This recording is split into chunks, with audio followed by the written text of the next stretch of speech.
بيبدأ الأنمي بتاعنا بولد اسمه يوتسو، وده طالب في مدرسة ثانوية، بس هو شخص انطوائي ومخنوق من البشر كلهم وما بيحبش يختلط بالناس. بيروح يوتسو المدرسة بقى وبيبقى قاعد في الفصل زهقان جدا وعايز اليوم الدراسي ينتهي بأي طريقة. بيسمع في المدرسة عن بنت جميلة جدا ومتميزة في الرياضة واسمها بيكون شيندو. كل الأولاد اللي في المدرسة بيبقوا معجبين بيها وعاوزين يكلموها، ولكن طبعا البنت بتطنشهم. المهم بيخلص اليوم الدراسي ويوتسو بيرجع للبيت وبيقعد يلعب على الكمبيوتر الألعاب اللي بيحبها، وبتكون دي الحاجة الوحيدة اللي بتفرحه. بس بتكون جنب صورة الأصدقاء اللي افترقوا عن بعض، ولما بيبص عليها بيرجع يزعل تاني. وتاني يوم بقى في المدرسه بيبقى هو اللي المسؤول عن تنظيف الفصل، والمفروض يعني ان هو يقفل باب الفصل بعد ما اليوم الدراسي ينتهي. لكن بيلاقي البنت اللي اسمها شيندو بتتكلم مع بنت تانية اسمها كوزي، وهو بيستغرب الواد جدا لان الاتنين دول اصلا ما كانوش اصدقاء. ده بالعكس شيندو بتحب الانشطه الرياضيه والمدرسه كلها عارفاها، ولكن هاكوزي بنت انطوائيه ودايما بتغيب عن المدرسه. وفجاه بيبصوا له البنتين مره واحده كده فبيتكسف وبيرجع ينظف السبوره تاني. بيدخل بقى المدرس عليه وبيقول له انت لا مش مشارك في اي نشاط رياضي ليه؟ مش مهتم كمان بدراستك؟ انت لازم تكون احسن من كده. واثناء الكلام البنتين كان لسه بيبصوا عليه ومركزين معاه على الاخر. وبعد ما بيمشي المدرس يوتسو كان راح يقول لهم ان انا المكلف اللي انا اقفل الباب النهارده، ورايح يعني علشان يمشيهم. ولكن لما بيبص بيتفاجئ ان هم اختفوا من المكان. بيتخض كده وبيترعب لانه بيكون عارف ان هم ما خرجوش من الباب. وفجاه بيسمع صوت غريب جوه الفصل وبتترسم رسومات غريبه على السبوره، والمكان كله بيتغير من حواليه، وفي حاجات غريبه بتحصل في جسمه. بيتحول لطيف ضوئي كده وبيختفي من المكان، وبيلاقي نفسه موجود في السماء وبيقع على الارض، وبينزل كده في بحيره ميه قدامه مجموعه من الوحوش الثعبانيه اللي بتهجم عليه. وبيكون مش فاهم ايه اللي بيحصل. بيعوم بقى يوتسو بسرعه علشان يخرج من البحيره، وفجاه بيلاقي كوزي وشيندو بينادوا عليه وبيكونوا فرحانين جدا وبيقولوا له اخيرا وصلت. ولما بيخرج من البحيره بيقول لهم هو ايه اللي بيحصل ده؟ انا فين اصلا؟ ايه المكان الغريب ده؟ فبتقول له شيندو مش مهم الاسئله ديت دلوقتي، المهم ان في شخص غريب هيظهر وراك حالا وهتكون راسه مقطوعه، فما تخافش منه واسمع كلامه. وفجاه بيلاقي شخص وراه فعلا، ولما بيبص عليه بيلاقي الشخص اللي راسه مقطوعه. الشخص ده بقى بيقول له انا هقول لك على قواعد اللعبه، انت مطلوب منك انت وزمايلك انكم تنفذوا مهمات معينه في اللعبه دي، والمهمه اللي مطلوبه منكم دلوقتي انكم تنفذوا طلب كبير القريه لمده 14 يوم، ولو انتهت المده ديت من غير ما تنفذوا المهمه هتموتوا كلكم، والوحوش اللي موجوده في العالم ده مستنياكم علشان تقتلكم. فيوتسو بيقول له انا مش فاهم اي حاجه. فبعدها بتضربوا شيندو وبتقول له اقرا التعليمات وبس. وبيقول الشخص ده مطلوب منكم تنفذوا مجموعه من المهمات، والبنتين اللي معاك نفذوا مهمتين، وانت المفروض تنفذ المهمه الثالثه، وكل لما تنفذ مهمه هينضم لكم شخص جديد لحد لما توصلوا للمهمه الاخيره، وانتم اخركم 10 اشخاص. كل شخص فيكم بقى هيتحول وهيبقى له وظيفه معينه، زي شيندو بقى اللي بقت ساحره الرياح، وهاكوزي اللي بقت محاربه السيف، وانت كمان المفروض تخلص مهمتك علشان تعرف وظيفتك. وبيلف الشخص ده بقى عجله الحظ، والسهم بيقف عند كلمه مزارع، وهو ده الدور بتاعه. وبيتصدم البنتين اللي واقفين لان المفروض ان هو هيبدا من الصفر لحد لما يوصل لدرجه محارب. وفعلا بيتحول اللبس بتاعه لبس المزارعين، وبيقول لهم يوتسو هو ايه اللي بيحصل بالظبط؟ انا مش فاهم حاجه. فبتقول له شيندو انت دلوقتي مزارع، يعني مش هتقدر تحارب غير لما تترقى لغايه لما توصل لدرجه محارب في اللعبه. بس يوتسو برضه مش بيفهم حاجه، وبيقفوا كلهم مع بعض. فبتشرح له شيندو بقى وبتقول له انا اول واحده وصلت للعالم الغريب ده، وده عالم سحر بنلعب فيه وبننفذ مجموعه من المهمات زي الالعاب الالكترونيه بالظبط كده. وانا نفذت المهمه الاولى بتاعتي وكانت ان انا اقتل وحش صغير، ولما جت هاكوزي بقى نفذنا المهمه الثانيه وهي ان احنا ندور على الناس اللي عايشين في العالم ده. ودلوقتي الدور عليك يا معلم علشان تنفذ المهمه الثالثه. والشخص اللي راسه مقطوعه ده بقى اللي ظهر لك اسمه ملك اللعبه، وهو اللي كان طلب مني ان اتصاحب انا وهاكوزي علشان تكون معايا في اللعبه، وبعدين طلب من هاكوزي انها تدخلك انت كمان معانا، وانت كمان هيطلب منك مهمات او حاجات زي كده، وهي انك تدخل ناس تانية للمجموعه بتاعتنا. فالواد طبعا بعد كميه المعلومات دي دماغه بتعمل ايرور، ولكن بيبدا يفهم الموضوع واحده واحده. بيكون يوتسو بقى مش موجود معاه من الاسلحه غير مجرد فاس كبيره كده وفاس صغيره، لان طبعا رتبته في اللعبه مزارع فما بيبقاش معاه اسلحه كتيره. بعدها بقى بيعدوا على دايره منوره كده، وبتقول له شيندو ان ديت نقطه لتسجيل الاحداث، يعني تقدر لما تلمسها تعرف ايه الاحداث اللي حصلت في المكان ده قبل كده. وفعلا يوتسو بيلمسها والذكريات بتظهر له، وبيلاقي هاكوزي اول لما وصلت على العالم ده كانت عماله بتعيط ومش فاهمه ايه اللي بيحصل، ولما استقبلتها شيندو هي كمان والبنت كانت محرجه على الاخر. شيندو بقى بتقول له انا اول ما جيت العالم ده كنت مرعوبه جدا لاني لوحدي، ولكن لما هاكوزي جت بدات احس بالامان شويه وحمدت ربنا. فيوتسو بيقول لهم يعني دلوقتي كل اللي مطلوب مننا شويه مهمات نعملها يعني علشان نرجع العالم بتاعنا، دي حاجه بسيطه قوي. ولكن فجاه بقى بتظهر قدامهم الوحوش بتاعه اللعبه، وبتقول له شيندو ان كل ما تقتل وحش من الوحوش دول بترقي نفسك والرتبه بتاعتك بتعلى. الواد فعلا بيطلع السلاح الصغير اللي معاه وبيستعد بكل قوته وبيهجم عليه، ولكن واحد من الوحوش بيضربه بالعصايه بتاعته بكل بساطه وبيكسر له السلاح بتاعه. فبتقول له شيندو شكلك مش هيبقى ليك فايده معانا. فبيقول لها انت ساحره والتانيه ديت محاربه، موتوه انتم. فبتطلع شيندو الصولجان السحري بتاعها وبتضرب عليهم بسحر الرياح، ولكن يوتسو بيلاقيها طلعت شويه هوا بسيط كده وما بيعملوش اي حاجه. بعدها شيندو بتمشي وبتقول له انا مستوايا منخفض في اللعبه قوي وده كل اللي اقدر اعمله، يعني هاكوزي هي كمان كانت زي قلتها، والواد المطالب منه بس ان هو اللي يقتله. بيجي يوتسو بقى علشان يمسك السيف بتاع كوزي، ولكن شيندو بتقوله انه صاحب السلاح بس هو اللي بيقدر يمسكه. فبيطلع يوتسو الفاس الكبيره بتاعته وبيحدفها على الوحش، بس برضه الوحش بيكسرها بكل بساطه. بيضرب بعدها الواد وبيقع على الارض، وبيبص كده على جسمه بيلاقي نفسه خلاص مات. بيبص بعدها على هاكوزي بيلاقيها هي كمان بتموت، وفجاه بقى بيفوقوا هما الاثنين. فبتقول له شيندو ان اللعبه ديت ما فيهاش موت يا عم، لان ده مش جسمك الحقيقي، ولما بتموت هترجع تاني بعد 30 ثانيه زي اي لعبه. فبيقول لها طب يلا بسرعه بقى علشان نقتل الوحش ده. وفعلا البنت بتستخدم الصولجان بتاعها علشان تطلع التراب يشتت الوحش، ويوتسو بيهجم بسرعه بالسلاح بتاعه، ولكن الوحش بيضربه تاني على دماغه، بس الواد بيقدر يغرس السلاح في جسمه، وبعدها هما الاثنين بيقعوا على الارض. وبكده الواد قتل اول وحش ليه في العالم ده. المهم يوتسو بيرجع بعد 30 ثانيه وبيسالهم هو ايه اللي هيحصل لو احنا الثلاثه كلنا متنا. فشيندو بتقول له ان لو اي حد فينا مات في اللعبه فهيصحى بعد 30 ثانيه، بس لو كلنا متنا مش هنصحى وهنموت في العالم الطبيعي بتاعنا كمان. الواد طبعا بيتصدم وبيحس ان هو خلاص محاصر. بالليل بقى بيقعدوا يبصوا على الخريطه بتاعت اللعبه وبيلاقوا نفسهم لسه في البدايه. بيتفقوا بعدها انهم يروحوا للقريه علشان يعرفوا ايه الطلب بتاعهم وينفذوا المهمه الجديده. فبتقول له شيندو بقى لو نفذت المهمه تقدر تسال ملك اللعبه سؤال واحد، ولو سالته فلازم يجاوبك عليه، وانا بعد مهمتي سالته وقلت له انت اخترتني ليه، فجاوب عليا وقال لي لان في حد انتم تعرفوه طلب مني كده. هاكوزي هي كمان سالته وقالت له انتم مين، فقال لها احنا ناس من المستقبل. يوتسو بقى بيقول لهم خلاص تمام ماشي، انا حاليا هبدا نوبه الحراسه بتاعتي، وبيقف بعدها علشان يحرسهم، بس فجاه بيسمعهم بيصرخوا، ولما بيروح هناك بيلاقي النار مولعه في المكان وهاكوزي مرميه على الارض وايديها مقطوعه. وفجاه بيظهر وحش ضخم وماسك شيندو وهي بتقول له اهرب بسرعه يا يوتسو، انت مش هتقدر تقتل الوحش ده. الوحش بعدها بياكل البنت قدامه، وطبعا هي كده ماتت. يوتسو بقى بياخد جسم هاكوزي وبيهرب بسرعه، وبعد فتره البنت بترجع للحياه. هاكوزي بقى بتقف وبيتكلموا، ولكن دراعها ما بيبقاش رجع. بتقول له ان هو مش هيرجع يتكون مره تانية الا لما نقتل الوحش ده او نطلع الدراع من بطنه. فبيقول لها معنى كده ان شيندو مش هترجع الا لما نقتل الوحش او نخرجها من بطنه. فالبنت قالت له ايوه. قال لها تمام، لازم نحاول نكمل المهمه قبل ما نحارب الوحش علشان رتبتنا تعلى وقوتنا تزيد. وفعلا بيكملوا طريقهم وبيروحوا للقريه القريبه، وبيبقى الناس فرحانين جدا بيهم. بيروحوا بعدها بقى لكبير القريه وبيسالوه عن طلبه يعني والمهمه اللي المفروض ينفذوها. فبيقول لهم الطلب بتاعي انكم تقتلوا وحش ضخم جدا ظهر قريب من القريه. الاثنين طبعا لما بيشوفوا بيتصدموا، لان هم علشان ينفذوا المهمه الثالثه لازم يحاربوا الوحش اللي هم بيهربوا منه اصلا. بعدها العيال بتكون محبطه جدا، بس هاكوزي بتقول له احنا لازم نروح علشان ننقذ شيندو. فبيقول لها يوتسو انت ازاي محاربه ومفيش منك اي فايده، خليكي هنا في القريه علشان ما تموتيش وانا هتصرف. لكن البنت بتجري وراه وبتقول له انا عايزه اساعدك. فبيقول لها مش هينفع تيجي لانك لو مت احنا كلنا هنموت. وبيروح بعدها علشان يدور على وحوش علشان يقتلها ويعلي الرتبه بتاعته ويزود قوته. فعلا بيلاقي مجموعه من الوحوش قدامه وبيقتلهم والرتبه بتاعته بتزيد. بيشوف بعدها لوحه البيانات بتاعت هاكوزي وبيتمنى لو كان هو المحارب بدلها، وفي اللحظه ديت بيعرف انها ماتت وبيقول ازاي انا سايبها في القريه علشان ما تموتش، هو ايه اللي حصل. بيروح جري على القريه وبيلاقيها بتتحرق. فبيفتكر بعدها المهمه بتاعتهم وانهم لازم ينفذوا طلب كبير القريه، وطالما القريه باظت فشكلهم كده فشلوا في المهمه ولا ايه. ولكن لا، لما بيبص على لوحه البيانات بتاعتهم بيلاقي هاكوزي رجعت للحياه مره تانية. فبيستغرب وبيفضل يدور على الناس اللي في القريه بس مش بيلاقي اي حد. فبيروح بعدها عند دايره التسجيل للذكريات وبيشوف هاكوزي بتكلم طفل صغير وبتقول له انا الحقيقه مريضه بمرض خطير جدا وما بقدرش ابذل اي مجهود علشان ما اموتش، بس انا في العالم بتاعكم مش حاسه بالمرض ابدا، قوتي بتزيد كمان، ولما ارجع للعالم بتاعنا هخترع ادويه تعالج المرض بتاعي وكمان الامراض اللي موجوده في العالم كله. بعدها البنت بصوت حزين كده بتقول له انا مش مفيده لاي حد ولكن بحاول اساعد الناس وانقذهم على قد طاقتي. يوتسو بقى لما بيسمع الكلام ده بيتضايق جدا لانه ظلمها. بيشوف الذكريات كمان الوحش الضخم وهو بيهجم على القريه والناس بتهرب، وفي اللحظه ديت بيظهر الوحش ورا يوتسو والواد بيجري بسرعه لانه لو مات كلهم خلاص هيموتوا. بيفضل يهرب لحد لما بيلاقي قدامه وحش صغير وبيهجم عليه بسرعه وبيموته علشان الرتبه بتاعته تعلى وقوته تزيد. بس اول لما رتبته بتعلى الزمن بيقف، الوحش بيتجمد في مكانه وبيظهر ملك اللعبه بيقول له مبروك يا باشا، الرتبه بتاعتك علت ووصلت لرقم 10، من حقك تغير المهنه بتاعتك. وبعدها بيدور عجله الحفر وبيتمنى يوتسو ان هو يبقى محارب ولكن للاسف بيبقى طباخ. بيتضايق في الاول كده من الوظيفه ولكن بيقول انا كده ممكن الاقي سكينه في الاسلحه بتاعتي، وفعلا بيلاقي سكينه. بيتحول بقى للبس الطبخ وبيمسك السكينه وبيبص على جسم الوحش، بيقدر فعلا يشوف اعضائه وديت واحده من مميزات مهنه الطباخ. بيعرف بقى المكان اللي يضربه فيه وبيرجع الزمن تاني، بيضرب بالسكينه فعلا في جسم الوحش والوحش بيقع على الارض ولكن ما بيموتش.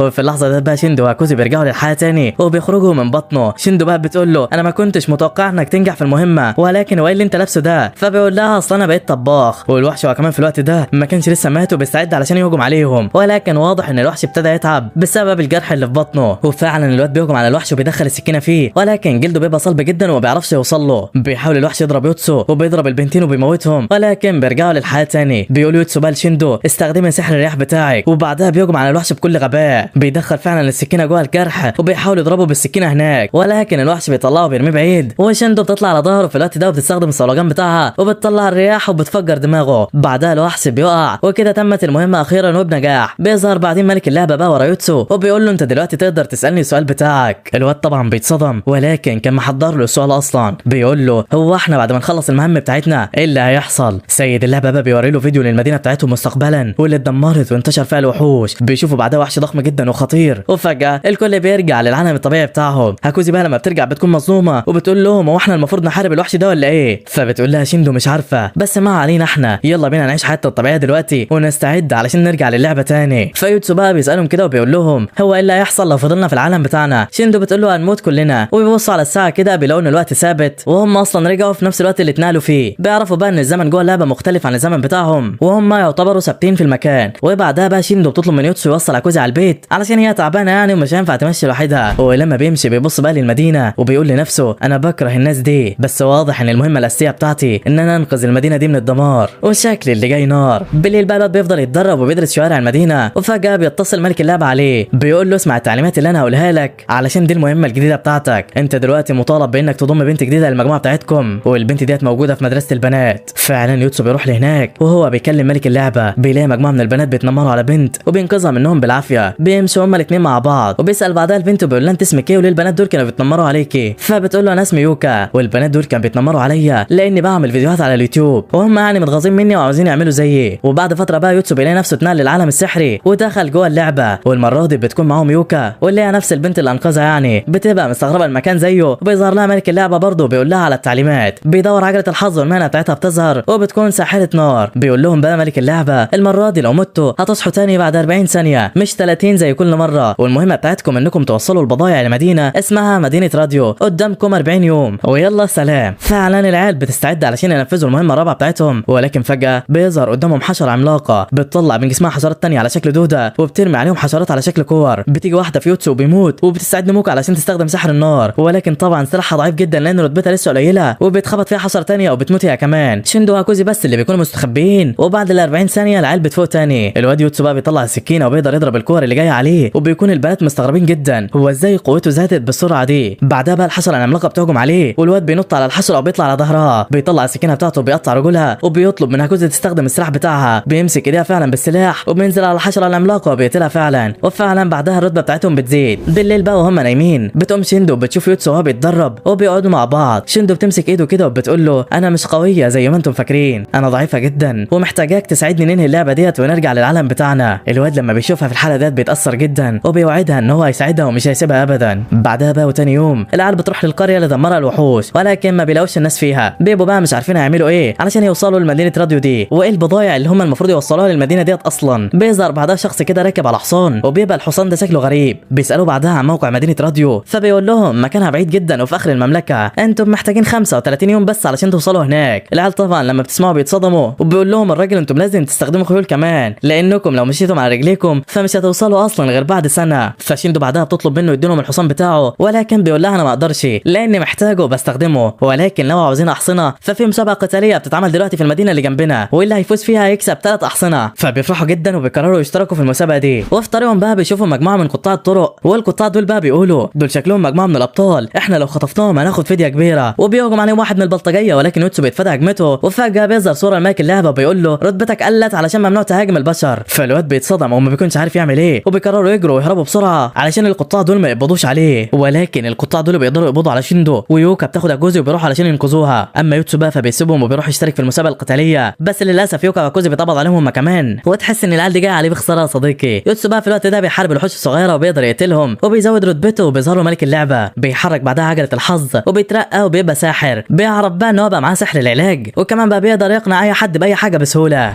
بعدها بقى يوتسو بيروح لمكان المسابقه وبيقدم فيها علشان ياخد الخيول، ولكن للاسف بيخسر وبيتقتل في اول جوله. البنت بقى اللي كسبته اسمها كاهيا وديت المفروض يعني بنت ملك المدينه. الواد بقى بيروح يترجاها وبيقول لها بالله عليك انا محتاج الخيول اللي في المدينه بتاعتكم. فالبنت بتقول له انا موافقه ولكن بشرط واحد وهو انك تساعدنا نقتل وحوش كتيره. بعدها بقى العيال بتروح لقائد المدينه وبيوافق يديلهم حصان واحد بس. فعلا بقى بالحصان ده بيقدر يوتسو وكاهيا انهم يروحوا ينقذوا البنات، وبيعرفهم يوتسو ان هو ما جابش غير حصان واحد معاه. بتظهر كاهيا بقى فجاه وبتقول لهم انا هجيب لكم خيول تانية بس بشرط تخلوني اجي معاكم واعلمكم القتال بالسيف لانكم طبعا ما بتموتوش وانا بكده اعرف اموتكم براحتي وتصحوا تاني. العيال طبعا بتتصدم من اللي هي بتقوله وبيحسوها دماغها مشاعه كده يا صديقي. فعلا بقى بتبدا رحلتهم وبيقابلوا وحوش صغيره كده في طريقهم، بيقدروا يهزموهم وبيكملوا الرحله وبيبصوا على الخريطه، بيبقى فاضل 15 يوم بالظبط و5 ساعات على نهايه المده. وفجاه بقى بيلاقوا في الطريق مجموعه وحوش على شكل ذئاب بتهجم على الناس. بتنزل عكوزي بقى وبتقول لهم انا لازم انقذ الناس دي، مش هسيبهم يموتوا وانا موجوده. يوتسو بيقول لها يا ست تنيلي، انت عارفه تعملي اي حاجه، وبعدين يعني لو احنا رحنا انقذناهم كده هنتاخر على المهمه بتاعتنا. فبتقول له انا مستعد اضحي بحياتي علشان انقذ اي انسان. يوتسو بقى لما بيسمعها بيتاثر وبينزل هو كمان وبيقول لها وانا معاكي. فعلا بينزلوا من العربيه وبيهجموا على الوحوش، لكن الوحش بيضرب عكوزي وبيهجم عليها ويعضها من رقبتها، والوحش التاني بقى بيضرب الطاسه من ايد يوتسو وبيطيرها. الواد في الوقت ده بيستخدم الاقناع السحري بتاعه وبيحاول يقنع الوحش ان هو يبص وراه، لكن الوحش بيفضل يهجم عليه برضه وما بيرضاش يسمع كلامه. لكن يوتسو بيقدر يضرب الوحش في عينه وبيكون خلاص هيقتله، بس الوحش التالت بيكفره وبيقتل يوتسو، والمفروض كده يستنى ال 40 ثانيه علشان يصحى. وفي اللحظه ديت بقى الجنود اللي في القافله بيهجموا على الوحش وبيقتلوا واحد منهم. ال 40 ثانيه كمان بتاعت عكوزي بتخلص وبتقوم وبيشوفها يوتسو كانت رايحه ناحيه الوحش،